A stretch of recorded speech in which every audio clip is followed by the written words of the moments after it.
덥고 습한 한국의 여름, 그 와중에 취향 없는 서점에서 소개할 책은 저주토끼입니다.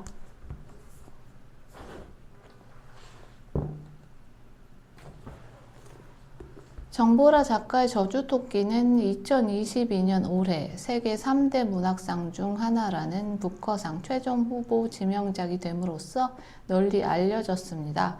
정보라 작가가 호러와 SF, 판타지를 넘나드는 작품들을 써왔던 터라 작가의 후보 지명은 우리 문학계에는 놀라움이었겠지만 호러와 SF, 판타지를 모두 좋아하는 저 같은 독자에게는 수상 여부에 상관없이 들뜨는 일이었습니다.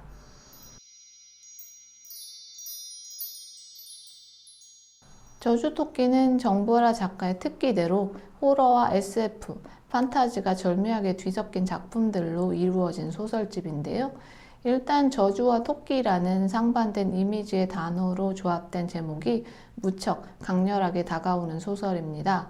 SF와 판타지가 섞여 있긴 하지만 호러의 분위기가 강렬해서 책에 실린 10편의 작품 중 저주토끼가 책의 제목이 된 것이 꽤 잘 어울리는데요.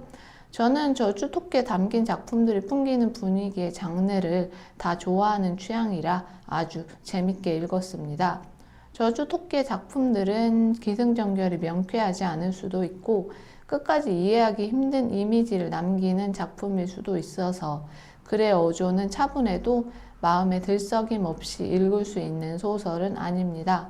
모호함과 아득함 혹은 어떻게 얘기가 그렇게 시작되지 하는 이야기들이 대부분이라 논리적인 설명을 기대하면서 읽다가는 허탈하게 책을 덮게 될 가능성이 많은 책입니다.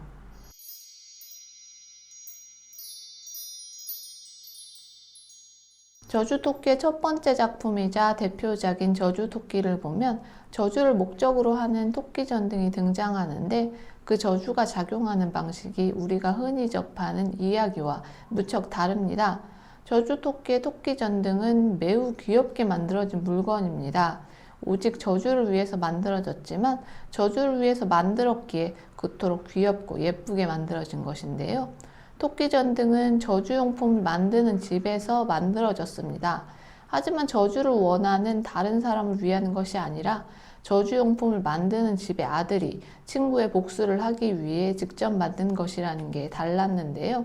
개인적인 저주에 저주용품을 만들어 사용하면 안 된다는 집안의 불문율을 어긴 토끼전등의 탄생은 어떤 식으로든 전등을 만든 사람을 다치게 할 것이라는 걸 예상하게 만듭니다.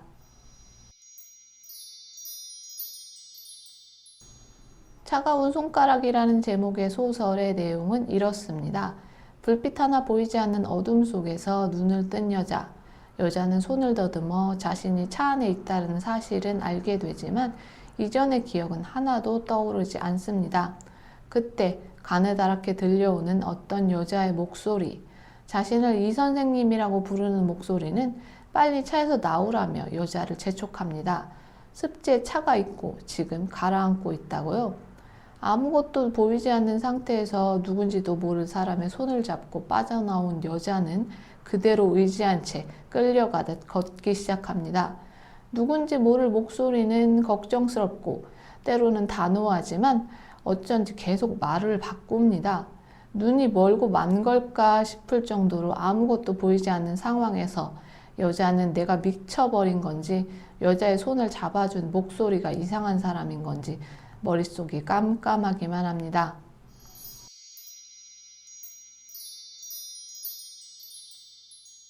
잔혹한 전래동화 같은 소설도 있는데요. 어떤 남자가 눈 덮인 산길에서 덫에 걸린 여우를 봅니다. 여우는 나를 풀어달라고 말했지만 남자는 여우가 사람 말을 했다는 것보다 여우가 흘리는 피가 황금색이고 피가 굳자 금덩이가 된다는 사실에만 눈이 뒤집히죠. 남자는 여우를 데려와 헛간에 숨겨두고 물과 먹을 것을 주었지만 덫은 풀어주지 않았습니다. 여우에게서 계속 피를 내어 금덩이를 만들어서 커다란 집을 짓고 예쁜 여자와 결혼도 했죠. 남자가 결혼한 지 3년째 되던 해에 앙상하게 말라버린 여우는 죽었습니다. 이후 아내는 임신했고 아들, 딸, 쌍둥이를 남자에게 안겨줍니다.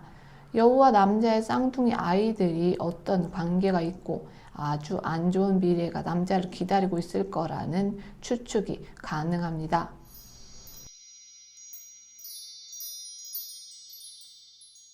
동굴 안으로 끌려 들어간 소년의 이야기도 있습니다. 끌려간 이유도 모른 채 산속의 동굴에서 소년은 쇠사슬로 손발이 묶인 채 날고기와 생풀을 먹고 살았습니다.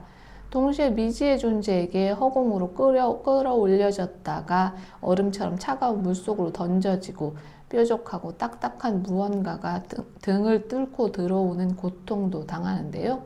소년이 청년이 될 세월 동안 그 일들이 반복됐고 어느 날 청년은 붙잡혀 허공을 날던 중 그 존재를 공격해서 숲으로 떨어져 탈출에 성공합니다. 그는 도움을 받기 위해 마을을 찾아 들어가지만 흉터 가득한 알몸으로 쇠사슬에 묶여있는 그는 사람들을 공포에 질리게 만들 뿐이었습니다. 사람이라기보다 야생의 낯선 동물에 가까웠던 그는 사람들에게 받아들여질 수 있을까요? 그가 왜 동굴로 잡혀 들어가 묶여 살아야 했는지 이유를 알 수 있을까요?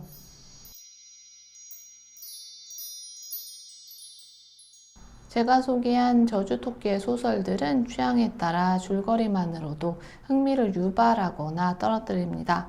줄거리만 이렇게 취향이 갈리느냐 하면 이야기와 전개 방식까지도 예사롭지 않습니다. 이게 어떻게 시작되는 거지 하는 순간에 치솟아 올라 목적지까지 왔지만 사뿐히 내려앉는 대신 곤두박질 쳐집니다. 정신을 가다듬고 보니 기분이 나쁘지도 않고 뭔가 잘못된 것 같다는 느낌도 아닌데 어리둥절합니다. 저주토끼에는 이상한 얘기도 아름다운 얘기도 무섭고 안쓰러운 이야기도 있습니다. 흐름과 결론이 너무 낯설어서 이렇게 읽어야 하는 게 맞나 싶게 독서를 처음부터 다시 배우는 느낌도 없지 않지만 어쩐지 이 책이 좋은 소설이라는 것만큼은 잘 알겠더라고요. 책의 말미, 작가의 말에서 정보라 작가는 저주토끼는 쓸쓸한 이야기들의 모음이라고 선언합니다.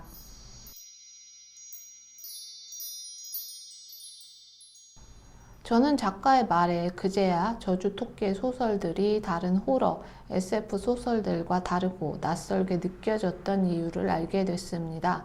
작가의 말을 읽고 소설들을 곱씹어 보니 호러 장르라고만 생각했던 소설들 모두에서 빠짐없이 쓸쓸함과 외로움이 튀어나왔는데요. 낯설고 어리둥절한 기분이 바로 이것 때문이었구나 싶었습니다. 호러나 판타지 장르에서 만나리라 기대하기 어려운 감정이었으니까요. 정보라 작가는 쓸쓸하고 외로운 방식을 통해서 낯설고 사나운 세상에서 혼자 제각각 고군분투하는 쓸쓸하고 외로운 독자에게 위안이 되고 싶었다고, 그것이 조그만 희망이라고 작가의 말을 마무리 짓고 있습니다. 소설 한 권에 거창한 의미를 부여하는 건 별로 좋아하지 않는 편이지만 작가의 조그만 희망은 제쳐두더라도 저주토끼가 등장인물들의 외로움이 느껴지는 이야기인 건 맞는 것 같습니다. 호러나 낯선 전개의 소설을 좋아하지 않는 사람에게는 힘들 수 있지만 낯설다는 것은 곧 새로운 것일 수도 있으니 새로운 소설을 찾고 있다면 저주토끼를 그냥 지나치지 말라는 말씀 드리고 싶습니다. 지금까지 취향 없는 서점이었습니다.